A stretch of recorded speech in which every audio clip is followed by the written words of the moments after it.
Buenos días a todos. Para comenzar, quiero agradecer a las autoridades de la sociedad rural y en especial a su presidente Nicolás Pino por invitarme una vez más a hablar aquí ante todos ustedes. Es un orgullo para mí estar parado ante esta pista en la que desde hace casi un siglo y medio desfilan los mejores exponentes de nuestra actividad ganadera. Esta institución se volvió referente global y aquí vienen jurados, productores, cabañeros y líderes del sector de todos los países. Tal es así que nuestra genética es demandada como un bien preciado en todos los países ganaderos del mundo. Pero no solo nuestra genética es valorada en todo el mundo, sino también nuestra carne. Nuestras exportaciones de vacunas están aumentando sostenidamente y en 2024 logramos volver a superar las 900.000 toneladas exportadas, por primera vez en más de 100 años.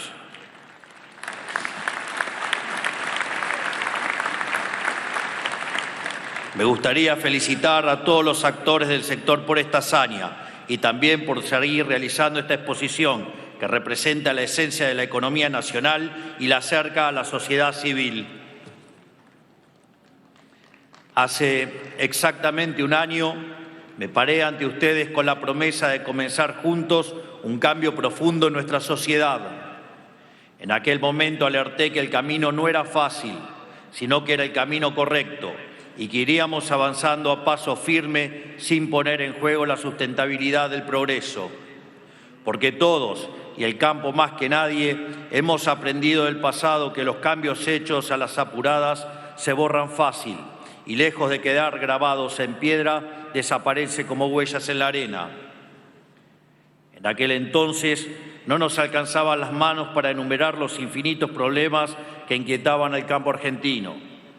Veníamos de muchos años de cepos, múltiples tipos de cambio, inflación descontrolada con su imprevisibilidad económica, tasas ridículas para acceder al financiamiento, trabas burocráticas cada vez más delirantes, aranceles cada vez más asfixiantes para la importación de insumos y maquinaria y, por supuesto, las nefastas y siniestras retenciones.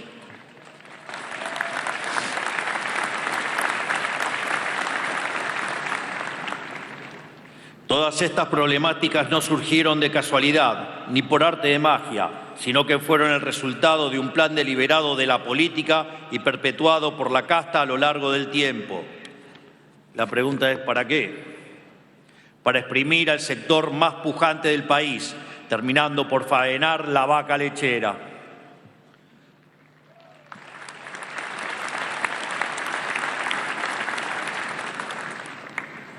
Para poner un par de ejemplos, de los 90 años que lleva de vida el Banco Central de la República Argentina, en 70 de ellos hubo cepo cambiario entorpeciendo el comercio internacional y la posibilidad de ahorro de los argentinos.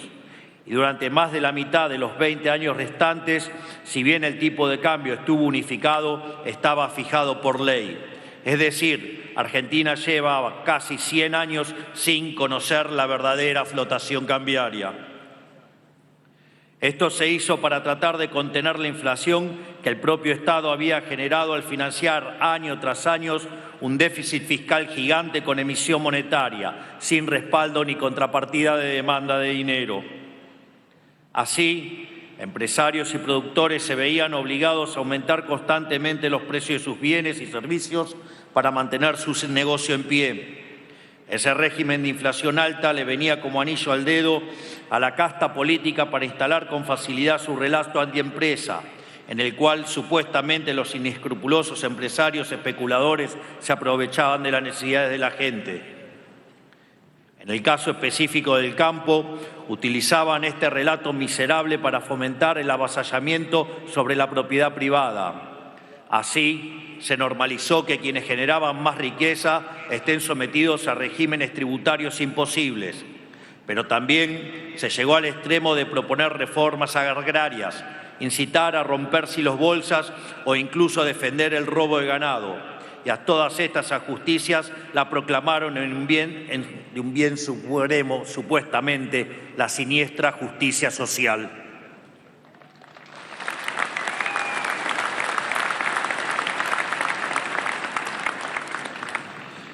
Esta conducta obedece a lo que mi amigo, el escritor Axel Kaiser, denominó parásitos mentales, que podrían definirse como ideas malignas que se instalan en nuestro cerebro y que conducen a la pobreza, alimentándose de nuestras intenciones más nobles.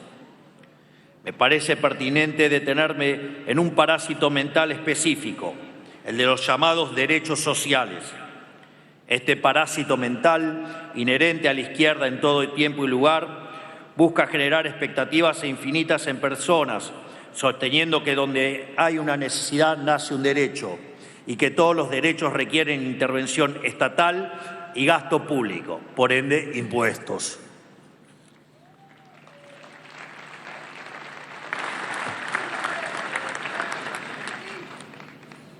El problema es que las necesidades son infinitas y los derechos alguien los tiene que pagar y los recursos son escasos, son finitos. O sea que para poder cumplir con semejante disparate habría que incluir la primera ley de la economía, que es la ley de la escasez. Por esa estupidez de que con cada necesidad hay un derecho nos llevó directamente a las puertas del abismo. Este mandato imposible de estar garantizando supuestos derechos infinitos para rectificar cualquier necesidad lleva continuamente a violar la restricción presupuestaria, lo cual fue el principal problema que aselló a nuestro país durante siglos. Así, tapar el déficit con emisión nos llevó a sacarle 13 ceros a nuestra moneda y destruir 5 signos monetarios. Taparlo con deuda nos llevó a ser el país con mayor cantidad de defaults en la historia. Y taparlos con impuestos no solo nos llevó de ser uno de los países más prósperos del mundo, sino a un país que cuando nosotros llegamos tenía la inflación viajando a una velocidad del 1,5% diario, que es más del 17.000 anual. Teníamos 57% de pobres y 70% de nuestros jóvenes estaban pobres.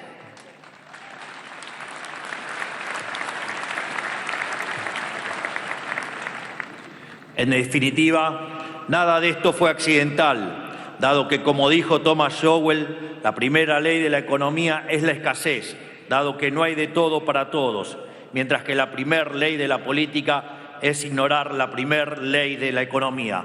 Debe ser por eso que hubo que elegir por primera vez en la historia un economista ortodoxo para que arregle este quilombo.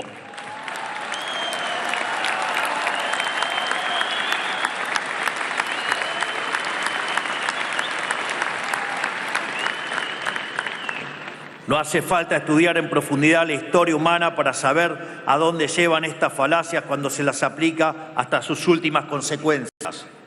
Tan solo miremos lo que ocurrió en la Unión Soviética y otros lugares donde se implementó la colectivización forzada, condenando a decenas de millones de personas a la muerte por hambruna.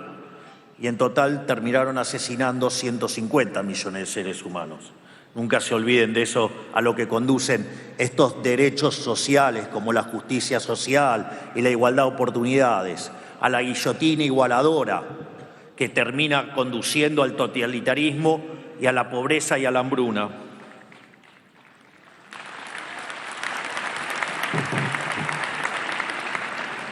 Volviendo a la cuestión nacional, aún no podemos dar por finalizada la guerra contra el modelo empobrecedor que montó la casta durante tantas décadas, pero sí podemos afirmar que estamos ganando muchas batallas.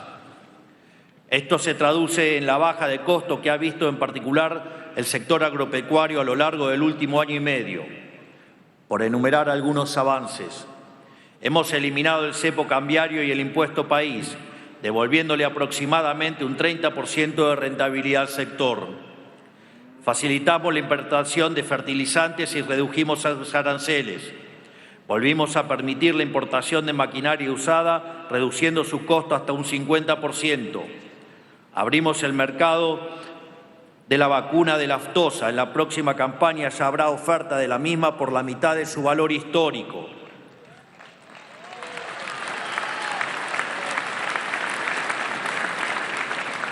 Abrimos la exportación de ganado vivo y eliminamos el peso mínimo de faena, dos restricciones abiertamente antiliberales que nunca debieron haber existido. Desregulamos completamente la producción de frutas y hortalizas y sacamos al SENASA de la función de producción. Basta de controlar el grosor de la chapa o el alto de la canilla de los baños. Basta de que un funcionario público le diga a un productor cuándo cosechar.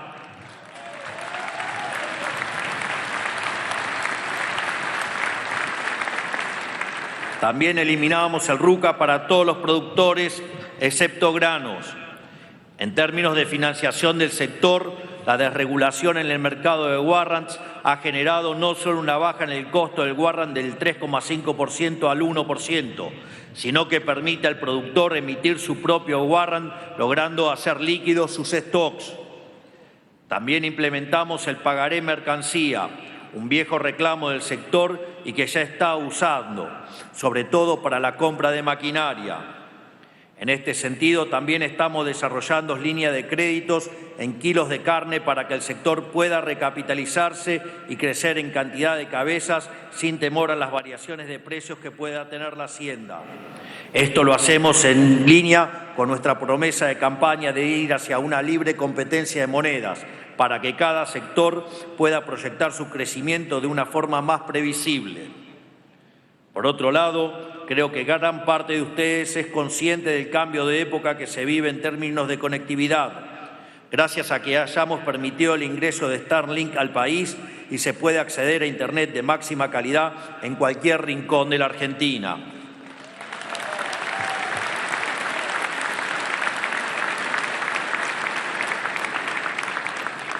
Gracias a todo esto, de la catarata de problemas heredados por el sector, solo queda el yunque más pesado, las retenciones.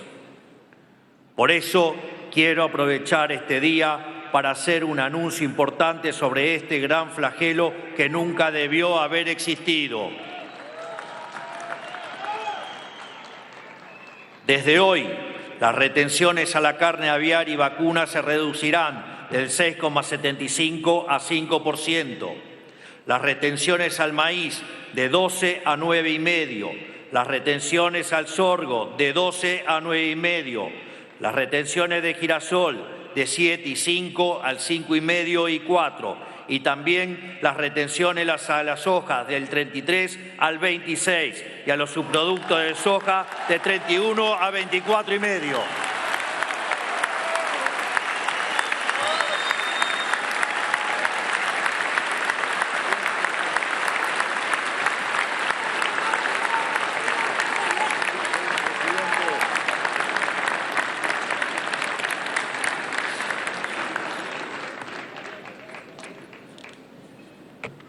Para tener un orden de magnitudes, esto redunda en una reducción de retenciones de las alícuotas para las cadenas de granos del 20% y una reducción de retenciones a la cadena de ganado y carnes del 26%, que será permanente y lo que busca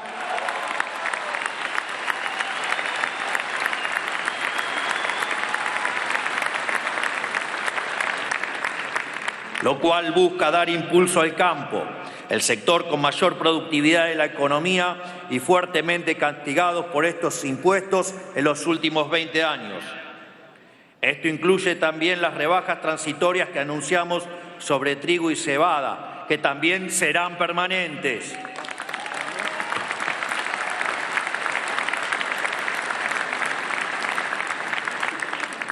Repito, estas reducciones son permanentes y no tendrán vuelta atrás mientras que yo esté en el gobierno.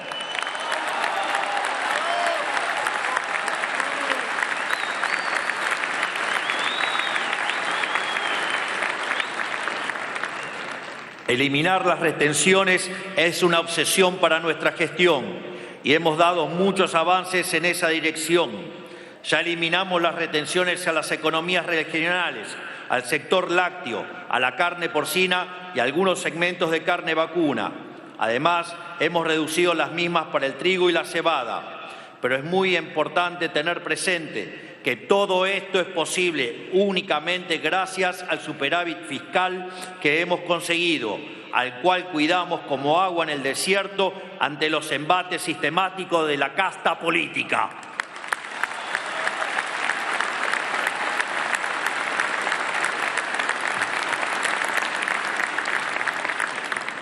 Repito, no hay posibilidad de baja de impuestos sin tener superávit fiscal sostenido.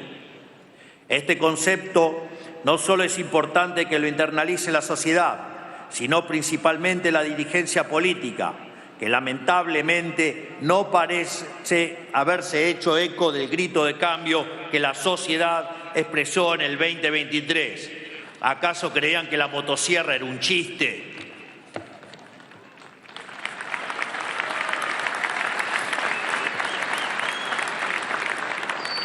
Sin ir muy lejos, recientemente el Partido del Estado propuso en el Congreso de la Nación un conjunto de leyes que intentan llevar a nuestro país a la bancarrota.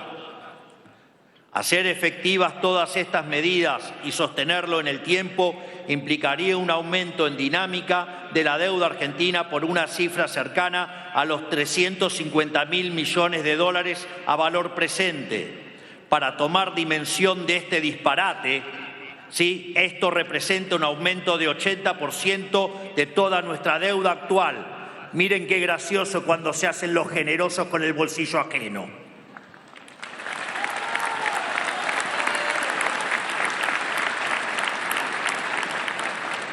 Financiar este atropello vía impuestos, la actividad favorita de la casta, implicaría un aumento de presión fiscal entre 2 y 3 puntos del PBI. Esto sería el equivalente de cuadruplicar las restricciones respecto a su valor actual y que vuelvan a ser por lo menos 2 puntos del PBI. No les debería sorprender que salga de un lugar donde, por ejemplo, habita el señor de la 125.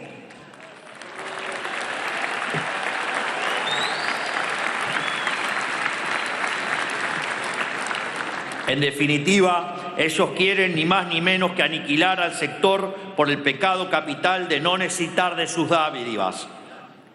Financiar este gasto vía deuda pública implicaría someter a la juventud a mayores impuestos futuros, lo cual sería una tragedia considerando que heredamos una pobreza infantil del 70% al inicio de nuestra gestión. Que dicho sea de paso, la pobreza con la gestión de nuestra ministra de Capital Humano, Sandra Petovelo, nuestro ministro de Economía, Toto Caputo, domando la inflación,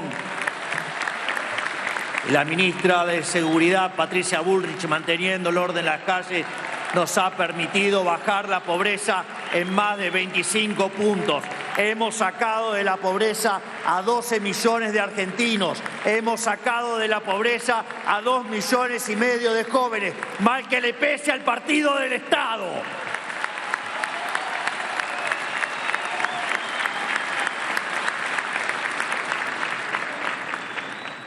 En definitiva, las frases lindas y rimbombantes y pomposas que se escuchan venir de la Casa del Congreso no es otra cosa que un tribunero sensiblero financiado como en el bolsillo ajeno, porque ninguno de los que brega en favor de este torpedo fiscal siquiera atinó a renunciar o a expresarse en contra de las jubilaciones de privilegio.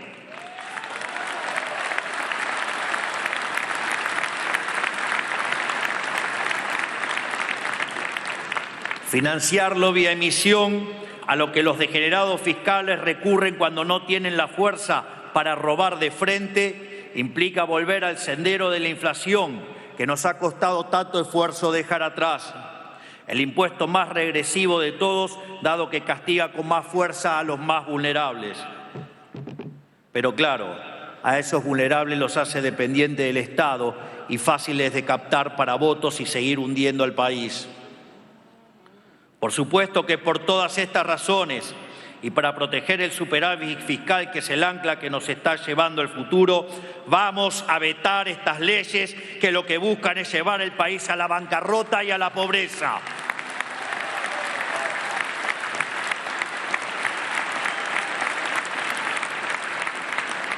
En definitiva, a estas aberraciones las llaman alta política. Los mismos que dicen defender a los que ya no pueden esperar, cuando en realidad lo que están haciendo es exterminar a los pobres y a los jóvenes, los sectores más indefensos de nuestra sociedad que no tienen poder de lobby ni de voto, porque no son más que genocidas del futuro, son asesinos de nuestros hijos, nuestros pobres y nuestros indefensos, que con tal de rasquetear un puñado de votos, hoy son capaces de condenar a generaciones futuras enteras a la miseria.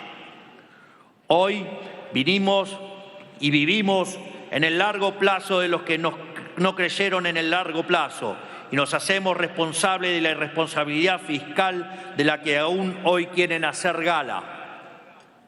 Semejantes burradas económicas solo pueden explicarse cuando notamos que Argentina performa mal constantemente en exámenes de matemática y aparentemente la casta y sus amigos no son ajenos a este fenómeno. O puesto en criollo, no suman ni con un ábaco.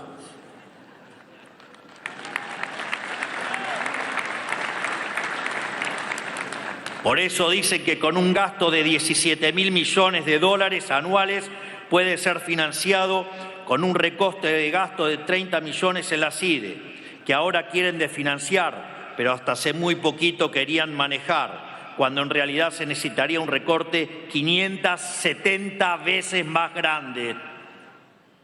Y ni que hablar de las críticas falsamente fiscalistas a nuestros viajes al exterior, que es innegable que han sido de provecho económico para el país y que seguramente en pocos días tendremos tremendas, pero tremendas noticias en el plano internacional gracias a la enorme tarea que lleva a cabo nuestro canciller, el ministro Gerardo Huerten.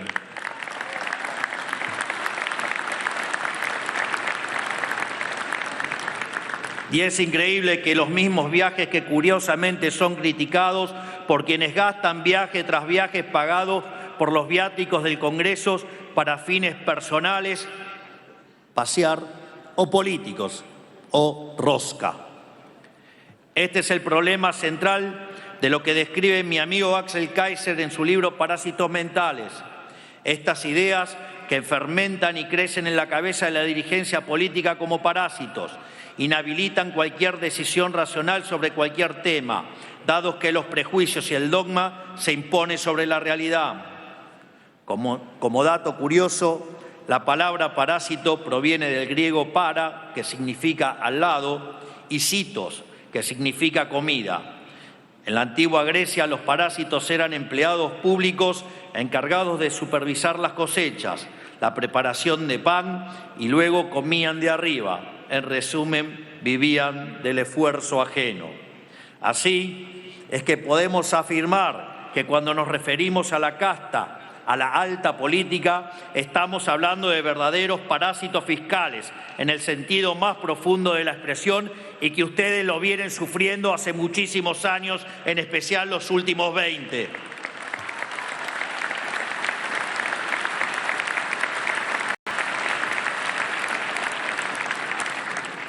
Nosotros comprendemos y queremos atender la demanda histórica del sector con el tema de las retenciones, pero nunca podemos dejar de lado sus implicancias económicas. Por el contrario, también entendemos que ser extremadamente prudentes en reducirlas es perpetuar una defecio que nunca debió existir en primera instancia y ponerle un techo al crecimiento del sector y en consecuencia de toda la economía. Creemos que hemos dejado en claro con acciones la dirección en la que queremos dirigirnos. El camino está trazado y lo estamos transitando y lo vamos a lograr.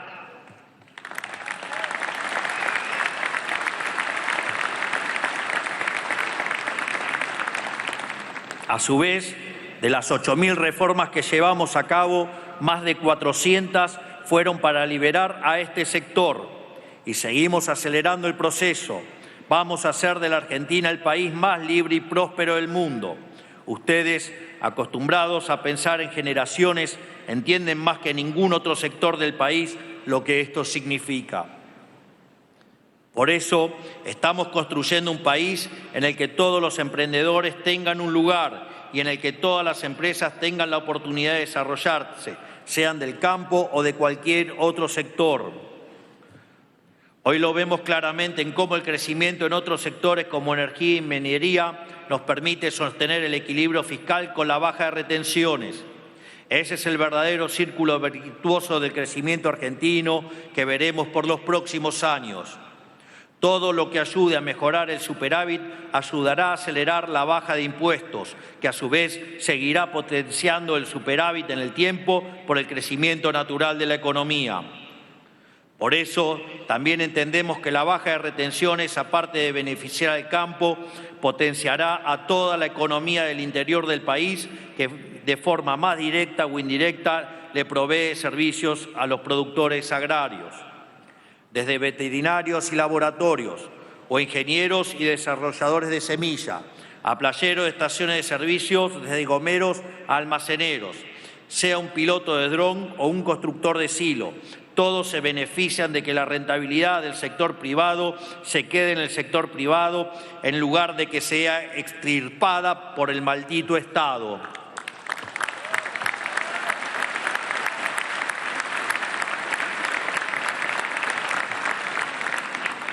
Pero también es necesario recordar que en la Argentina no existe consenso político alguno respecto al rol del campo. Los liberales lo tenemos claro, el resto no.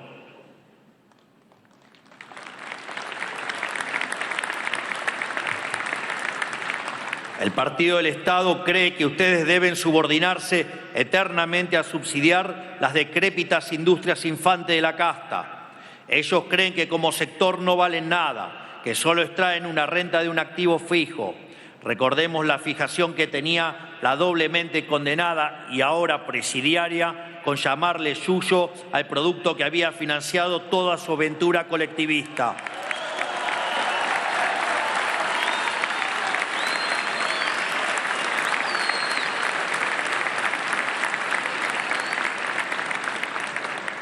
Nosotros sabemos que son el sector que más invierte y que más innova en todo el país, generando casi la totalidad de las divisas netas, y todo eso con el Estado quedándose con una enorme parte de su producción para financiarse. Es por eso que hoy existen dos y solo dos modelos de países posibles, el modelo de la libertad y el de la servidumbre estatal representada por el Partido del Estado. Es decir, todos los que no abrazan las ideas de la libertad. Y esto no es una cuestión a medias. O se abrazan o no se abrazan, porque cualquier camino intermedio también lleva al colectivismo.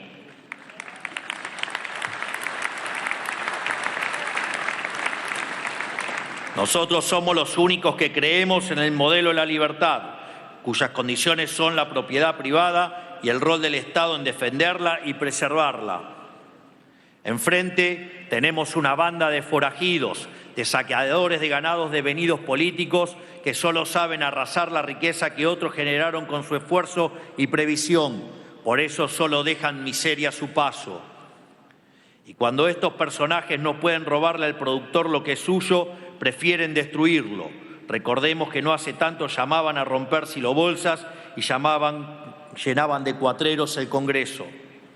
Ellos necesitan negar que hayamos sido alguna vez potencia porque necesitan negarlos a ustedes. Necesitan negar que el gran campo argentino fue el motor indiscutido de una nación que supo ser un faro de libertad y riqueza en el mundo. Una nación que atrajo a las masas hambrientas de Europa con la sola promesa de que pueden quedarse con el fruto de su trabajo sin temor a que otros se lo roben. Ellos tomaron el poder político y oprimieron a los verdaderos generadores de riqueza. Y esto lo hicieron ni más ni menos para que la gente piense que es la acción del político, a través de la retribución, lo que produce dicha riqueza. Hoy, más que nunca, sigue vigente el adagio de Sarmiento, civilización o barbarie. La casta está afilando los cuchillos para volver a cortar su tajada.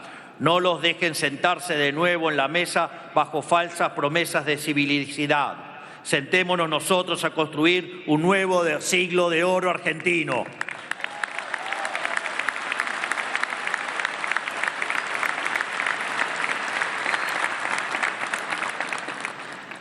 Ellos quieren vender que el liberalismo es cipayo y vendepatria, como les gusta decir. En su delirio sostienen que estamos regalando el país a intereses extranjeros. Y ellos, por su parte, han elegido sobreactuar patriotismo al punto de que se vuelve sospechoso e indica una clara intención de disimular una carencia. Aquí, la batalla cultural de parte suya ha sido clave. El kirchnerismo hizo un trabajo de décadas para identificar patria y Estado y convencer a la gente de que son exactamente lo mismo. Por eso, según esta cosmovisión delirante, agrandar el Estado es hacer nacionalismo y la desregulación y la reducción de impuestos es un acto de entreguismo y traición. Esta forma de ver las cosas tan antihumana, vetusta y anacrónica ha sido el lastre que nos ha mantenido hundidos durante 100 años. Si el camino hacia ser una potencia fuera agrandar gigantemente el Estado y sus injerencias, la Unión Soviética seguiría en pie y el comunismo dominaría la tierra. Parece que no tomaron nota de algo que pasó en 1989, que el muro se cayó y aplastó a los zurdos.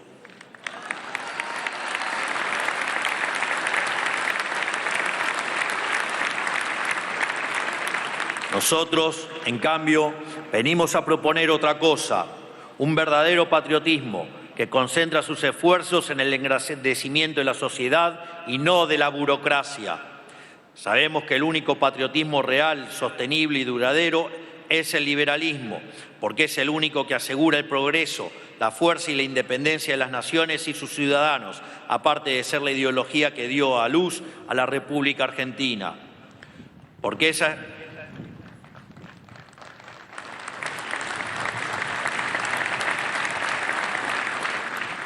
es la verdadera noción de patria, que todos los argentinos puedan progresar y que Argentina se vuelva un país pujante y soberano, no la idea tergiversada que quiso imponer el kirchnerismo, que llamó nacional y popular a lo peor de nuestro pueblo: delincuencia, corrupción, vagancia, ventajismo, piquetes y ñoquis.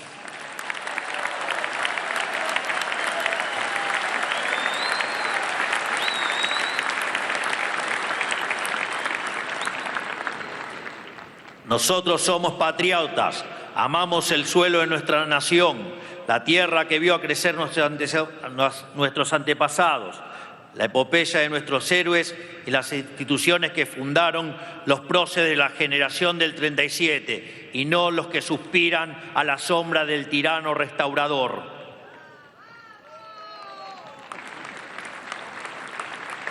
Entendemos por patria aquello que dijo Alberdi, el padre de la Constitución que nos trajo las décadas de mayor progreso en nuestra historia.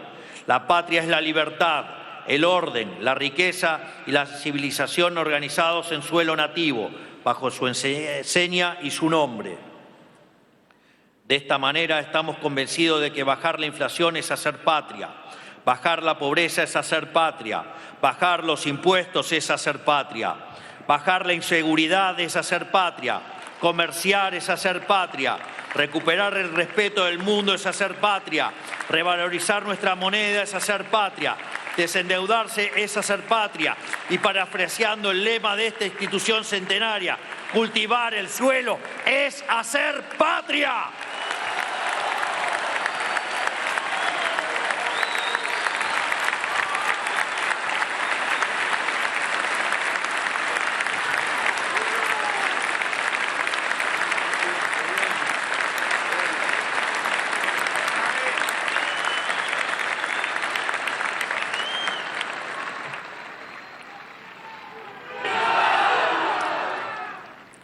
Estimados amigos de la sociedad rural, si hay algo que he querido transmitirle durante mi discurso es que tienen un presidente que valora y respeta el sector agropecuario entero y que está haciendo todo lo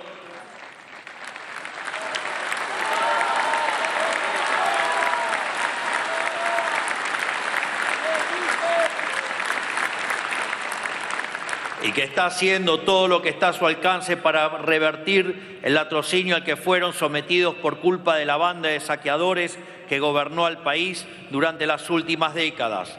Esta baja permanente de retenciones es una prueba de ello y que seguirá hacia adelante.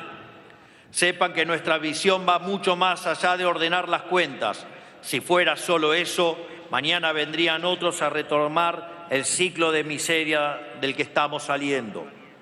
Nuestro norte es un proyecto de nación a largo plazo, donde el Estado se dedique estrictamente a sus funciones esenciales y el sector privado, o sea, ustedes, pero también todos los que emprenden, comercian, producen, arriesgan y trabajan a lo largo y ancho del país, puedan explotar al máximo su capacidad creativa. Vamos hacia un cambio de paradigma, donde los viejos vicios de la clase política queden enterrados y donde pueda volver a florecer la Argentina que supimos ser en nuestra era dorada. Antes,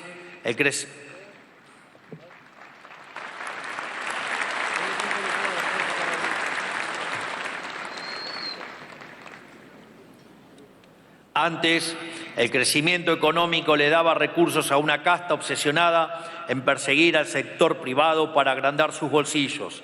Ahora, el crecimiento es la herramienta para achicar de forma sustentable el peso del Estado sobre la vida y las actividades lícitas de las personas.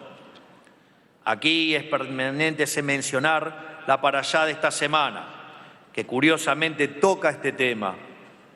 En la lectura de Matot Masei, la Torá relata cómo Moisés, tras oponerse inicialmente, termina por acceder que las tribus de Gad y Rubén se establecieran en las tierras al este del Jordán, antes de entrar en la tierra de Israel.